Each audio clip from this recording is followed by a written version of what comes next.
姊妹，大家午安。午安。他不是小保罗，他是小保罗。使徒行传第14章呢，有个很关键的点要跟大家分享的。刚才保罗已经将里面内容讲得非常的清楚，也非常的详细哈。那我们要跟大家分享的是，到底读圣经跟我们的生活有什么关系啊？就要连得起来。如果读经跟生活没有连在一起，那你的读经会没有味道，而且不能持之以恒。为什么2000多年前的旧约的圣经、新约圣经对我们有什么帮助呢？所以每一章的里面，其实神都有他的话要跟我们说的。我们首先，因为今天有很多新来的朋友啊，我们首先介绍一下这个使徒行传的观念啊，让大家有点认识。使徒行传主要是介绍2个人，第一个就是彼得，从使徒行传第1章到第13章就介绍彼得这个人。那这几章里面呢，彼得一共讲了5篇道，使徒行传第2章、第3章、第4章、第5章讲了4篇，都是跟犹太人讲的道。在第10章讲的最后一篇道，彼得就是对外邦人讲的一篇道。那第10章以后呢，就保罗就出现在舞台，从13章开始，一直到28章都是保罗的舞台。那保罗在使徒行传第13章讲的第1篇的道，就是对外邦人讲的。那这个就是使徒行传的这个够大的结构。如果你能够明白大的结构，你使徒行传将来背得起来。像创世纪50章，我们主要讲的是8个人物，对不对？我们还记得这8个人物吗？第一个是谁啦？第2呢？第3呢？第4呢？第5呢？第6呢？第7呢？第8呢？全部记起8个人物，50章的圣经你就可以抓到重点了。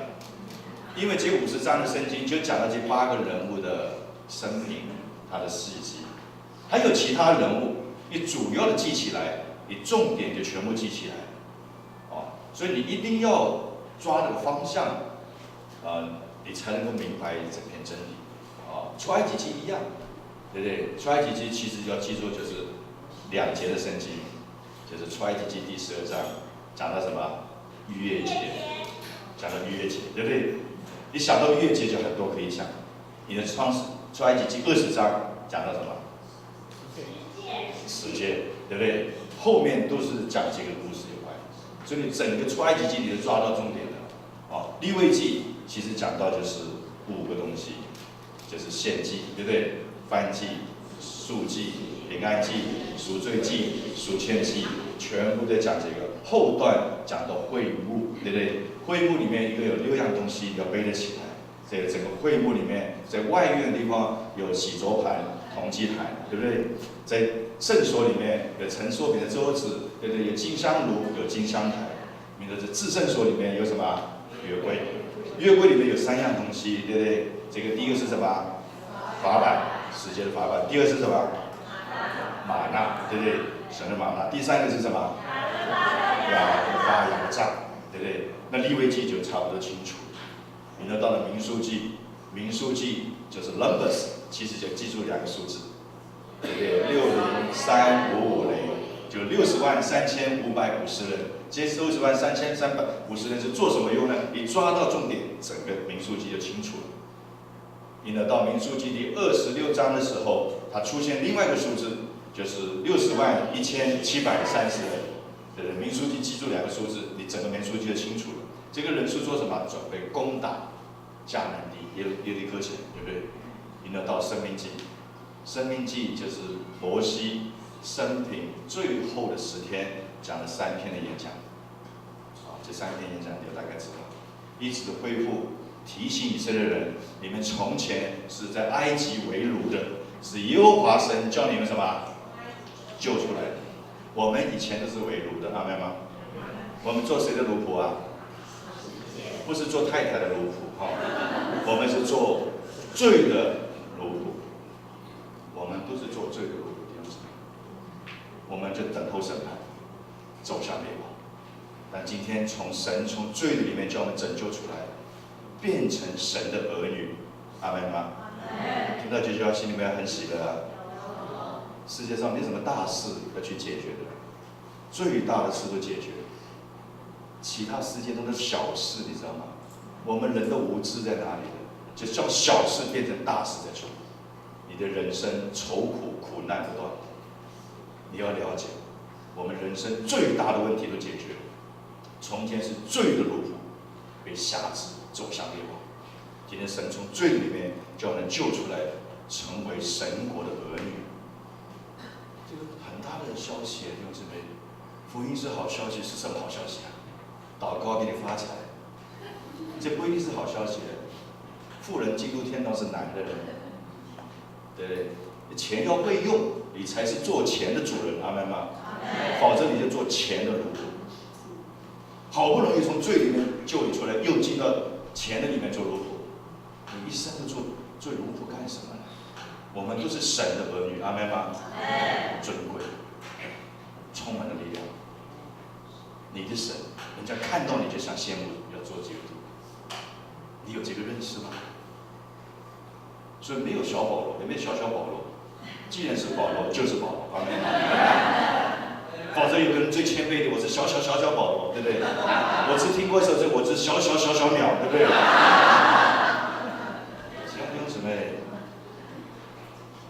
什么叫谦卑？我曾经讲过，在自己的短处上承认，就叫谦卑；不是在自己的长处上承认，那个叫做虚假。你是全台湾跑得最快的人，就是你的长处，对不对？啊，你说没有了，叫虚假。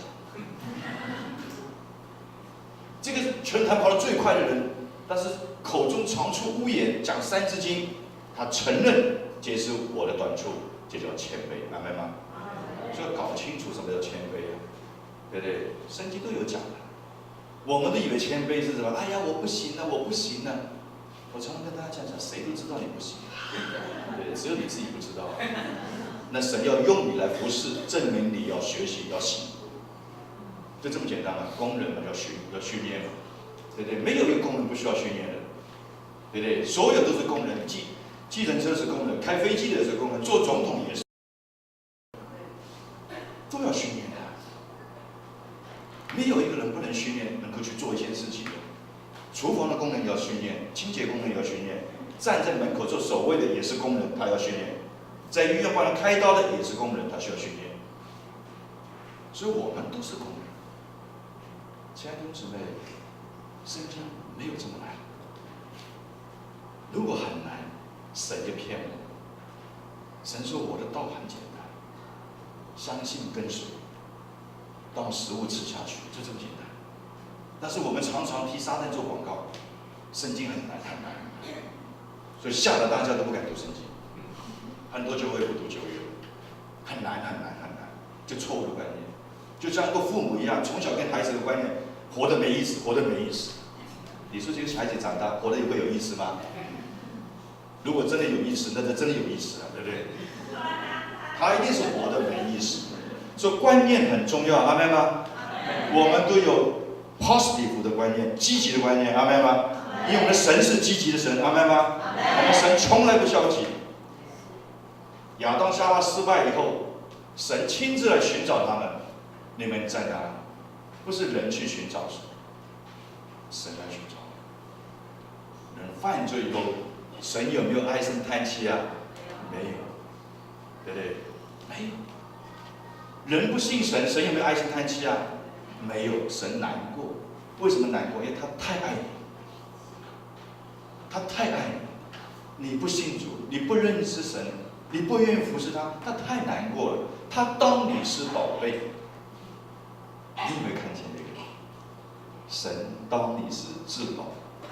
腓立比书第3章讲说，保罗说也是保罗，从前我看为有益的事，现在我都当作有损。为什么？因为认识了神才是他的至宝。他为什么看见神是他的至宝？他愿意一生为神呢？因为他发现神当他也是至宝。你知道神当你们是至宝吗？神没有当你是垃圾堆啊，神没有当你是浪子，对不对？回到家就是神的儿女，阿们吗？这要看见，就要认识。福音不是用讲的，福音是用做的，阿门吗？你常常愁眉苦脸，常常行为怪癖，你怎么传福音？人家看到你就对耳三尺，教会怪人一大堆。所以我们小组严格要求，你有不懂的行为的时候，我们要非常谨慎。阿门吗？军队里面非常注意的，打仗的军队不能有一个人破坏一个事情，阿门吗？大家都趴下来，站起来就暴露了这个军队，因为你给敌军发现，不行。很多人说这个基督徒有爱呀，我一次一次的告诉大家，大家都不懂得什么叫做爱。所有宗教都在讲爱，哪一个宗教在讲恨呢？连开飞机撞人的宗教还是讲爱啊，是不是？很多宗教的贪污也是讲爱呀，但是所有的爱要在哪里才叫做爱呀？神的里面才叫做爱，因为神就是什么？爱。离开神是什么？世间的爱，世间的爱，情欲的爱，道义的爱，功利的爱，假爱，为了骗你东西，为了得到好处，所以离开了神就不是爱，就不是爱。就好像离开了神，就在黑暗里面，因为神才是光。离开了神的救恩，救恩是什么？方舟。离开了方舟，你在哪里啊？洪水里走向灭亡。你有另外一个选择，真理清楚的不得了。所以教会不好好培训圣经，反正有些莫名其妙的东西，你要很小心。亲爱的弟兄姊妹，你要很小心。神这么详细写一本圣经，你不好好的读，有人说不读圣经等于背叛神，丢弃神，因为你不相信神，你用感觉去相信神。神准许我们很感性的，所以我们敬拜摸到我有流泪，对不对？为喜极而泣，我们难过，我们会认罪。我们从感性认识神，我们要从理性了解神。阿门。一个基督徒能够委身，绝对不是感性。很多是一信哇，好感谢哦，我要服侍，我讲道，我什么都可以。等一等，先培训。一天15章都做不到的，你说要为主舍命，加油！我以前曾经去过一个神学院里面，大家神学生在考试的时候，大家都写自己的志愿，大家说我要一生爱主，大家都差不多这个方向。有一个神学生说，我要为主舍命。然后我们就问他，你知道怎么舍命呢？你圣经读完以后啊，他说我读旧约会死的，旧约都不能读，还为主舍命，糟得很啊！我们太感性讲话了，阿门吗？一个感性的人，今天唱首诗歌摸着他说我要服侍，我要服侍。但明天一去，看到个 LV 皮包，他马上被那个感性影响了，奉献什么都忘记了。所以感性很好，但是你不是理性里面认识神。你遇到困难的时候，你会逃避，你会问题一大堆，问题一大堆是问不完的，仇敌才厉害啊！问了一个又问，问了一个问了，每天问。我们只有凭信心相信神，阿门。凡事临到我都是什么？有益处，你相信吗？你不要去分析，为什么我今天这样子？为什么这样子？你的脑袋有限的，你的生命不是这么成熟，你没有办法每件事情分析，你就相信，谁在做老大？神在做老大。撒旦已经被我们的主钉死，已经伤了他的头了。你们不要被他骗。不要替仇敌做广告，撒旦很厉害，那你去信撒旦算了。很严肃的问题，阿门吗？如果我们没有这个心，台湾要复兴还早得很。我们要复兴，从神的话开始认识神，阿门吗？所以整个使徒行传到13章我们讲完，他们在耶路撒冷，当耶稣基督升天之前，吩咐他们一个使命：你们要去，使万民做门徒。马太福音28章18到20节。然后在使徒行传讲了另外一句话：福音要从耶路撒冷、犹太全地、撒玛利亚，直到哪里啊？地极。当这些门徒看了神迹，知道耶稣基督被升上天，他们都在耶路撒冷，不愿意出去。这是我们现在目前小组的困境。小组不发展，为什么？大家在一起什么？取暖，取温暖。老张、老王、老陈3个人在一起，3节课快乐的不得了。聚会就是聊天，对不对？没有什么压力，也不用什么关心。再加个老师、老五在一起，5个人也很快乐。所以打发他出去，难如登天啊！一打发他出去，当弟兄姊妹说：“你拆散我们，你是夫妻啊？夫妻如同比翼鸟啊，对不对？大难临头各自散。小组不准，不被打发的小组都有问题。你不相信，你回去看看你教会的小组，永远不打发人出去建立小组的，永远都是萎缩的人。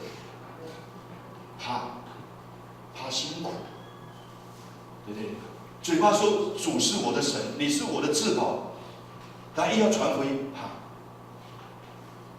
亲爱的姊妹，我为什么这么老实的告诉你？我将得到奖赏跟权柄的话，技巧毫无保留的告诉你们怎么用。你离了这条路没有权柄，没有荣耀。小组一直要开展出去，一个活的生命就会生长，阿们吗？一个活的生命就会生长，对不对？我们是个活的生命，你要鼓起勇气来，要扩张出去。所以他们从耶路撒冷，他们不愿意出去的时候，神兴起环境，逼迫临到他们身上。如果耶路撒冷的使徒自动自国、自动自发，是不需要遇到这种逼迫。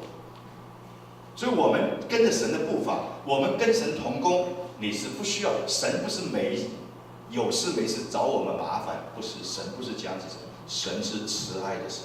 他讲过一句话：我没有降灾害的意念，有没有听过啊？神没有要降灾难给我们的，他祝福我们的来不及，但是他要训练我们，不然呢，就像你的孩子一样，3个月他在地上爬，在哭，你很高兴；9个月还在地上爬，还是你就更高兴了，开始爬了。3岁还在地上爬，你就有点担心，到底发生了什么东西？30岁还在地上爬，你就欲哭无泪，这个孩子是不正常的。亲爱的姊妹，你信主多久？你还是在地上爬吗？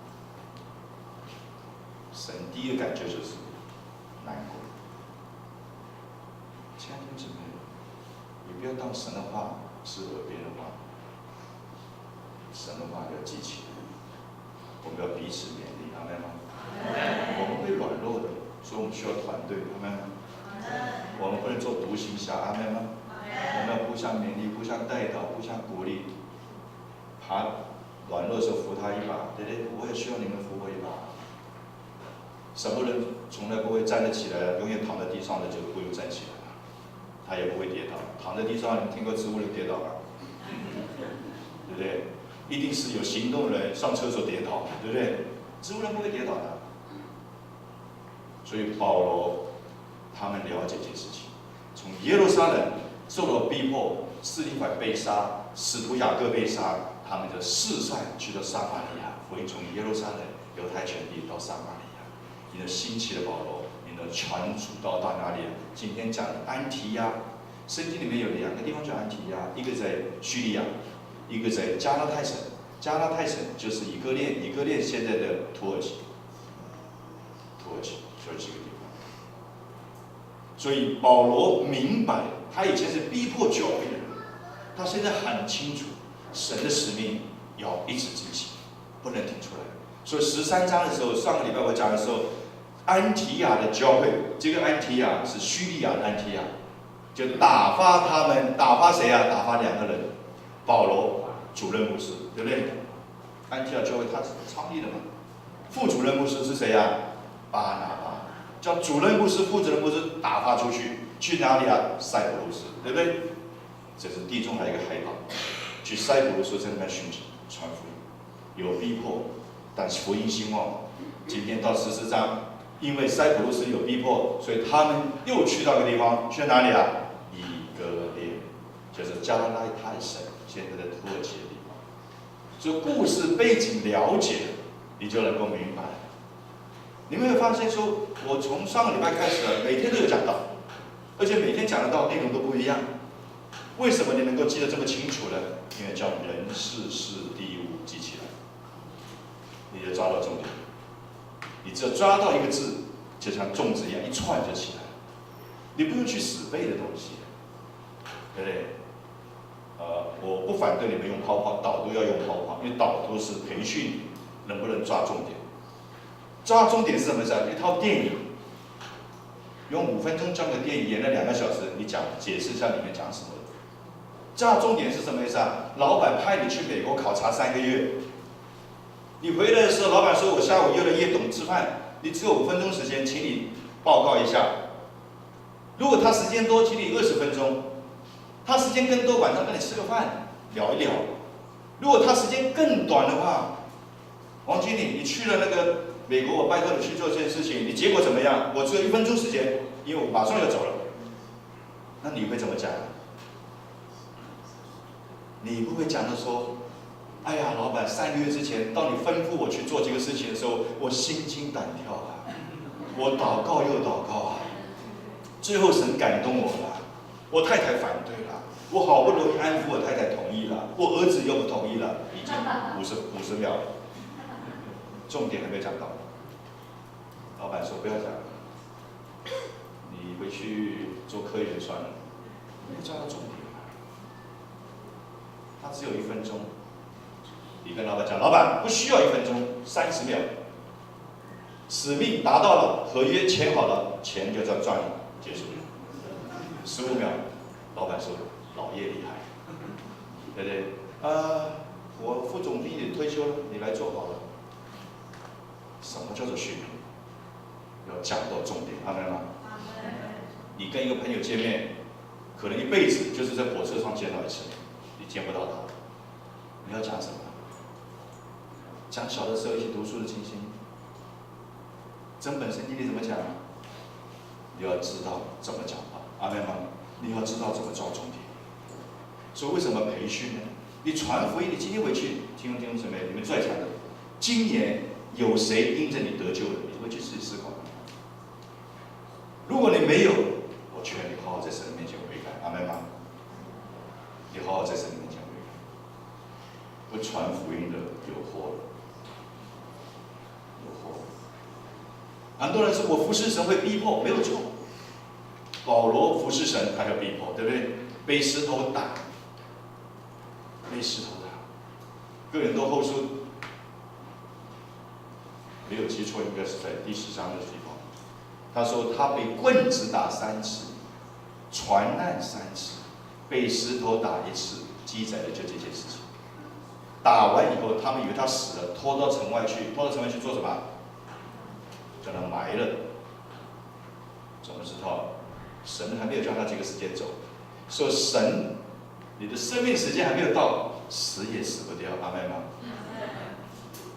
所以不要怕这个怕那个，该走的时候怕也没有用，就要走。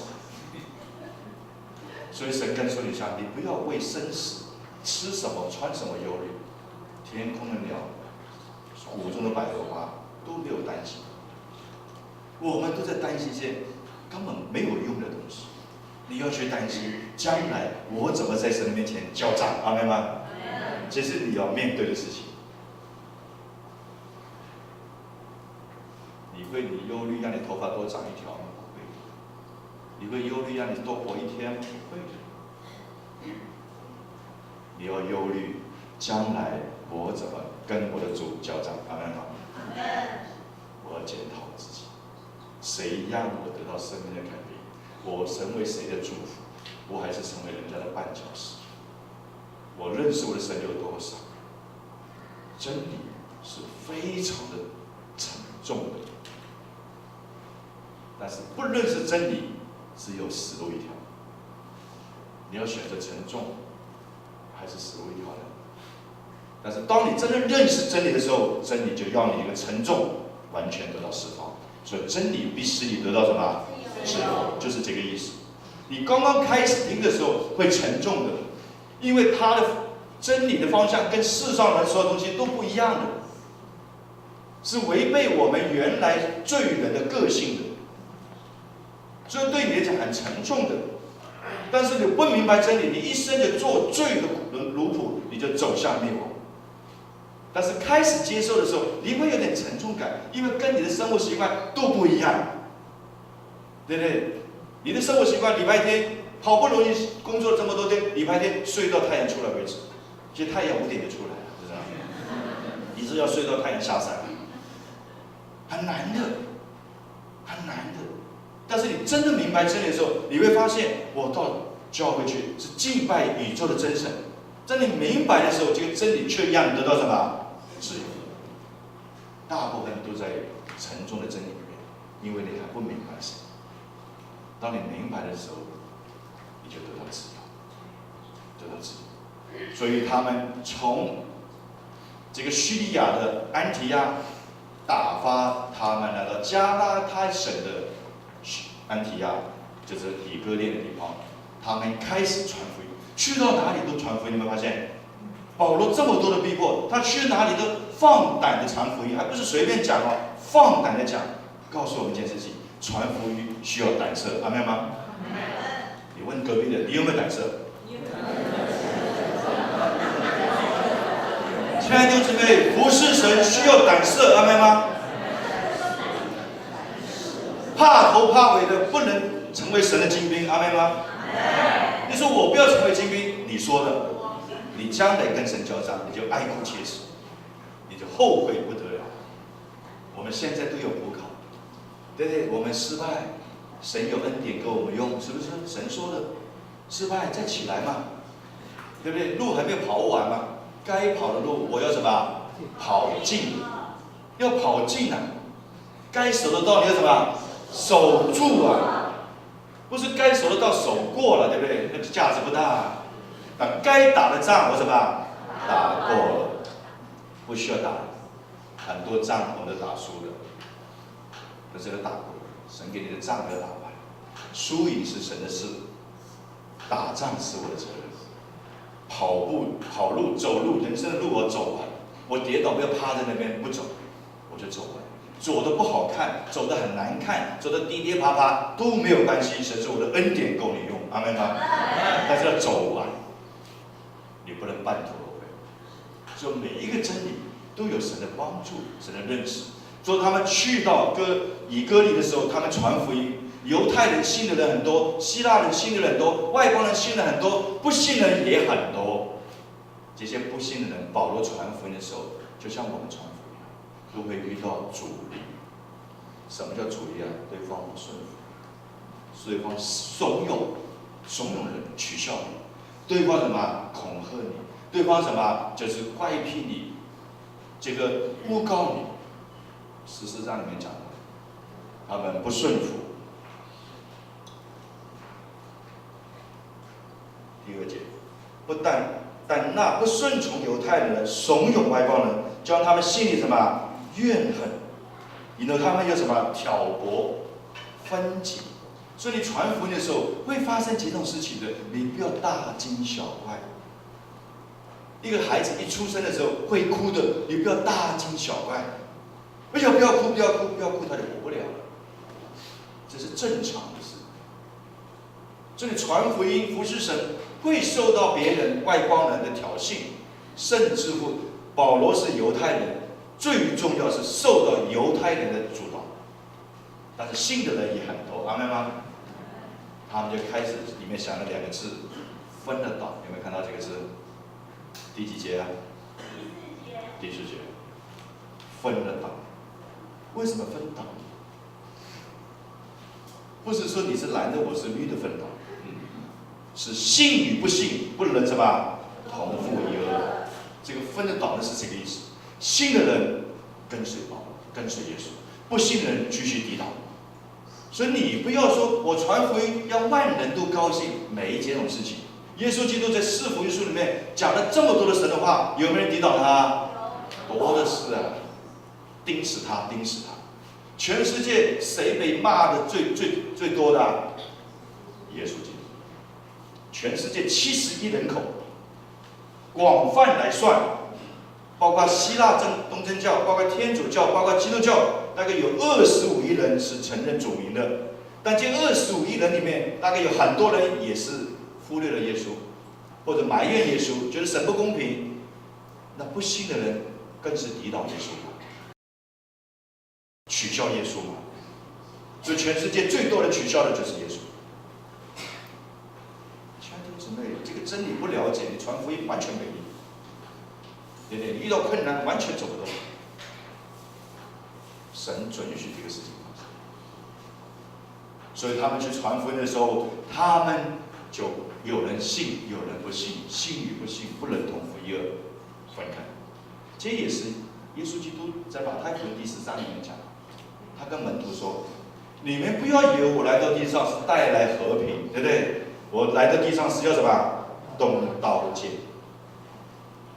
父与子要分开，与儿母要分开，丈夫妻要分开，弟兄要分开。如果你不能背起自己十字架来跟随我的，不配做我的儿女。”意思是什么？真理是很 clear 的。你不在方舟里，你就是在洪水里。有没有第三个选择啊？没有。很多人说我不要信耶稣，我信我自己，有没有这个选项呢？没有。没有的选项，你选就表示什么？错。你去考托福 ，A 或 B， 你选 C， 那答案会怎么样？叫铁错，不是错，对不对？你选 A、B 还有机会嘛？是不是？因为你不懂答案嘛。你选 C， 没有答案的选下去就铁错。这我们常常选没有答案的选择，就铁错，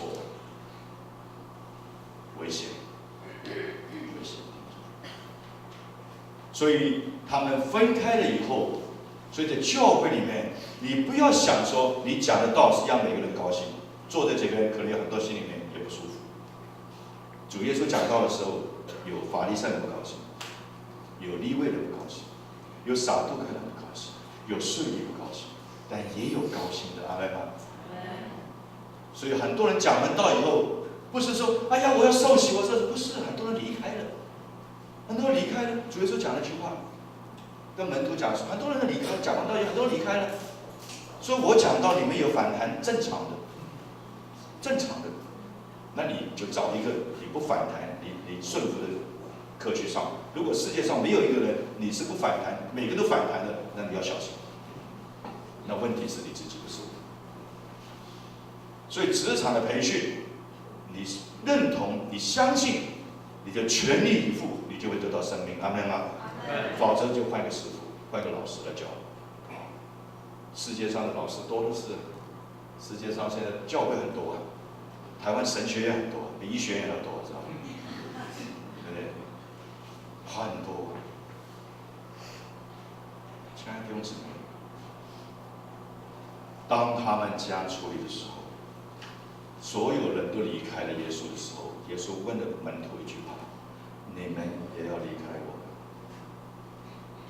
12个门徒，没有人回答，只有一个人回答，叫做彼得。主啊！你有永生之道，我们还要跟随谁呢？读过这句圣经吗？我们今天你们听完以后都要离开丰裕主吗？不要离开耶稣基督吗？我们心里要知道，这边有永生之道，阿们吗？有永生之道，真理是要你释放。所以他们有逼迫他、抵挡他，也有信他的分了党，这符合圣经。你不要以为说，但是我们不会说你跟我不一样，我就排斥你，不需要。圣灵自动会做这个事情，圣灵自动会做这个事情。有时候圣灵也准许小组里面、教会里面有一些奇奇怪怪的人，神也准许这个事情，让这些人、让众人看见，要我们更小心，不要成为这样子的人。这是正面的功课，阿们吗？如果神不准许这个事情发生，我跟你讲，没有办法发生，阿们吗？所以所有的难处我都接受。既然神同意嘛，但是你要小心，成为为别人的功课，你要小心；你要成为别人的祝福，阿们吗？划不来的，成为人的鞭子，你要小心，鞭子是没有奖赏的。你要成为人家弟兄，阿们吗？所以这边看完这个事情以后，后面神迹奇事就随着他了。他医治那个天生是什么？瘸腿的人。彼得也有这个能力，对不对？他在使徒行传第3章，在美门口看到一个生来就是瘸腿的人，你会发现讲神的话，神迹奇事什么随着我们，你不用去学了。你为什么没有神迹呢？因为你不相信神的话，你再去学其他的，价值也不大，价值也不大。你讲神的话，神迹奇事是随着你，这是主耶稣告诉我们的事情。越有神迹，越有逼迫；越有神迹，越有人喜欢他。你讲很清楚，对不对？两边的。当你一个讲道的人，你不起来讲道，每天睡在那边的，教会没人管你的。当你起来服侍的时候，有人会喜欢你，感谢主，这个弟兄爱主；也有人会讲，哎，有什么了不起？有人会取消你的，有人找你砸的，有人抓你小辫子的，你不要怕啊！你不是跟他交账啊，阿们吗？你是跟谁交账啊？你跟神交账啊！你心里面没有诡诈就好啦。就是拿单页嘛，对不对？拿单页神说，那拿单页很骄傲的。腓力跟他传福音，约翰福音第1章的时候，腓力说，先知书上所讲、律法所说的那个弥赛亚，我们遇见了，就是拿撒勒人耶稣。腓力可能比较单纯，拿单页比较有头脑。切，拿撒勒还出什么好东西？意思就这样子。腓力有没有跟他辩啊？你得罪神哦，你骂神哦。腓力没有这样子，腓力讲一句话：来看，带他来，你不要跟他辩。来，奉耶稣，带他来。拿单页去见耶稣，耶稣知不知道这个拿单页啊？知道。远远看到拿单页的时候，讲了一句话：此人心里没有诡诈。拿单页吓一跳。主耶稣再跟他讲个秘密：当你还没有来，腓力还没跟你传福音的时候，我就认识你。你在无花果树底下的事情，我都知道了。这是什么意思？无花果是以色列的国王，那个时候以色列是亡国的，拿单页是革命分子，他要推翻罗马帝国。这个是秘密的事情，谁知道啊？神的儿子耶稣基督。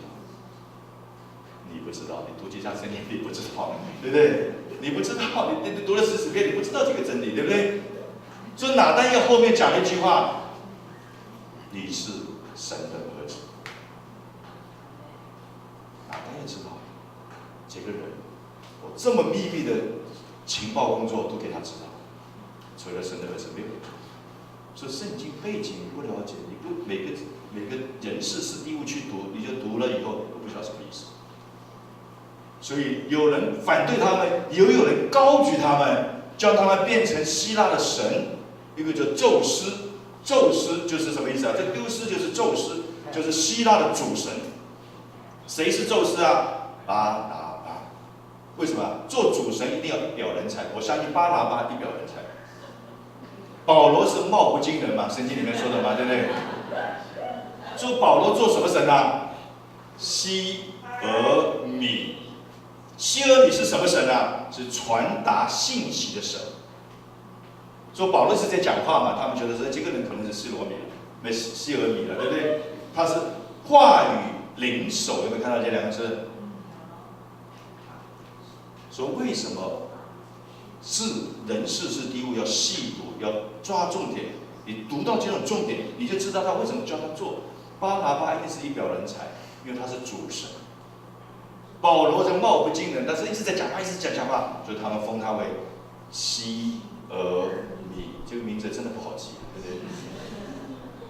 西俄好记，耳朵也好记，对不对？就西俄米，这很难记，那个地方也很难记，什么吕高尼是吧？有人高举他，会要他什么献祭？有没有你在做事情很成功的时候，教会很成功的时候，大家高举你啊？主任牧师，主任牧师来一个，有没有高举你？要知道，刚刚保罗弟兄讲得很好，我们都阿们吗？凡我们所有的都是神的恩典，没有什么值得骄傲的，对不对？你人数越多，我就为他感谢神。神的美意本来如此，不是我的功劳，也不是我的能力，我只是忠心做神委托我的事情，没有什么功劳。所以保罗马上说不可行，对不对？他们为什么做的时候他们听不懂呢？因为保罗会讲犹太话，会讲希利尼话，他也会讲拉丁话。那个时候在亚细亚这个地方最常见的话，官方语言叫做拉丁语，因为罗马帝国在统治。但是私下的里面，大部分沟通的话语叫希腊话或者亚兰文。所以十字架的那个电影里面讲的是亚兰文。耶稣基督在地上，大部分人相信他讲的是亚兰文。吕高里这个地方啊，是讲的是土话，所以他们不知道是想，看到他们牛牵出来了，羊牵出来，献祭之后，保罗才说带几多条，对不对？保罗有读过利未记的，献祭只能献给谁啊？神啊，他还得了啊！马上胸台千万不要这样做。你的保罗开始传福音了，有没有看到？这一批人是什么人啊？是不认识神的外邦人。保罗跟犹太人传福音都在会堂，告诉他们我们的祖先亚伯拉罕、以撒、雅各到摩西怎么带领我们出来，怎么到撒母耳记，怎么到列王记，一直到耶稣基督。保罗讲过一篇道，对不对？前面3个人都讲一篇道，道的内容都一样。司提反死之前讲一篇道，也是从亚伯拉罕开始讲。彼得讲的道也是从亚伯拉罕开始讲。第13章保罗讲一篇道也是从亚伯拉罕开始讲。当道的内容相同，但是因为人的个性不一样，道的震撼力不一样。保罗讲的是非常有震撼力。保罗这个人不认识之前，他是非常认真、非常委身的。他做什么事情都非常绝对，不讨人喜欢，只有讨神喜欢。那彼得跟他的个性不太一样，所以你会发现，我们大家都在讲圣经，但因为神创造每个人个性不一样，背景不一样，所以你所讲圣经的震撼力也不一样，明白吗？神要改变我们的是生命，我们的生命要像耶稣基督，不是要改变我们个性，明白吗？跟隔壁的讲，不是改变你的个性啊，你的个性是急的，是慢的，对不对？是很怎么样的？神没有要改变你的个性啊，不要所有的个性变成保罗一样的个性，那也很不好玩啊，对不对？那如果每个人个性变得软趴趴的，也不好玩啊。要有马丁路德的个性，对不对？哇，这抵抗的时候不一样。要有该恩敷衍的个性，很温柔。所以很多那个错误的观念，以为新的主佑都要变成丰益族都变成耶志伟的个性，那这个聚会就很奇怪了。每个人个性。今天适应弟兄很高兴他来到，他新组的负责弟兄，对不对？从1个小组开到3个小组，他就继续这样。尾声很重要。丰益族弟兄姊妹都尾声，都愿意做。尾声是什么呢？当自己的事业在做。不是客串来几次，是下定决心将这个事情做好。所以我礼拜2那天我们祷告聚会完了以后，我们有几个同工开会，本来1个小时，因为我开会时间一定要很快速开会，开会开的脚架子不大的。但因为开完会以后，有另外一个弟兄姊妹要跟我交通，我一看10点多了，我看到天成弟兄还在里面，我就跟他讲，回家，对不对？做我的同工很好。我都叫你休息，因为我的同工都很认真。如果你的同工都是快做，表示你的同工都很懒。所以我从来没有，我说休息。就去出国去，人家不太1日游、2日游、3日游，玩一玩就回来好了。我很有问题，这跟神学，对不对？你懒，做工作有用没用？没有用。勉强的事情做不远，阿们吗？哎呀，我那天谈到11点多时候，他还在那里接受委身，阿们吗？没有人强迫他，我还叫他快点回家。这种弟兄姊妹在丰益族很多，都是自动自发处理事情，这个奖赏在天上。他们可能广施做成，他们可能有特别神给他们冠冕，冠冕有分很多种啊，金冠冕、荣耀的冠冕、生命的冠冕，记载有3种。为什么有3种？表示不一样，是不是？一样的就叫冠冕就算了吧，一定是不一样。所以到最后的时候，他们逼迫他，保罗逼迫的人，他离开他们，不要跟他们比。有人特别喜欢他，但禁止这个事情，不要高抬人，还跟他们传福音，传什么福音啊？因为他们不是犹太人，他们不懂律法，所以他们跟他讲创造宇宙万物。所以基督徒要懂点科学啊，要懂点科学，对不对？要懂点科学。这边就跟他们讲，从16章16节那边开始跟他们讲，宇宙万物神怎么创造，神怎么管理。做完这个事情以后，本来要犯罪的事情变成个福音布道大会。你们发现，神的恶意成全了人的恶意，成全了神的美意。这是每年神会讲，今年是最好的话了，每年一次，对不对？人本来是恶意想害你的，对不对？但是成全了神的美意。后来我回去看看，他有抄袭之嫌。他抄袭谁的呢？抄袭约瑟的。在创世纪49章，当雅各死了以后，他11个弟兄吓得要死。爸爸在的时候，约瑟还不敢对我这样，现在爸爸死了，糟糕了。这约瑟讲一个智慧的话：你们从前的意念是要害我的，基督徒要了解这个真理，不要有人恨你都不知道。哎呀，弟兄，我知道你是爱我的，那你是笨蛋，他是要害你的。约瑟没有说你们本来的意思是好的，我不怪你们。约瑟没有这样讲，他说你们本来的意思是什么？要害我。但是神叫这你们害我的事情要成全，今天要救这么多人。说你们的意念本来要害我的，但神因为是万能的神，他无所不至的神，按照我的约瑟的顺服，将这个害你的事情变成了荣耀的事情，要成全今天所行的日子。他比较长，美丽比较厉害，简洁，对不对？所以他们做完这个事情以后呢，保罗没有高兴的得意忘形，他马上再回头照顾已经建立的教会。你们看到，又回到原来的叙利亚那边去，设立什么长老，要治理教会。小组成立，所以我每个月大概是每个小组会去望一下，每天晚上我将小组所有的资料我要看一遍。所以圣培就被我逼得有点紧的，对不对？我要求所有东西你当天要帮我上好做好，因为我要观察所有的情形，我没有办法分身去到每一个地方，因为我们现在小组这么多小组，我不可能每天去讲，但是我要掌握住这个小组发生的情形，所以我很注重那个数字。他从20几个人变成10几个人，那一定有些问题。我不但是为这个事情祷告，我要慢慢找小组长来谈。有什么东西我需要帮助的？有个小组突然间从10几20个人变成50、60个人，也有他的问题在，对不对？这个问题是什么问题啊？你怎么办到的？你来告诉大家嘛。所以我们也成立读经的小组长联谊，对不对？我做每个事情都有原因的，大家分享一下嘛。这个道为什么你开得这么顺利？你开半个小时开完，我怎么开了6个小时呢？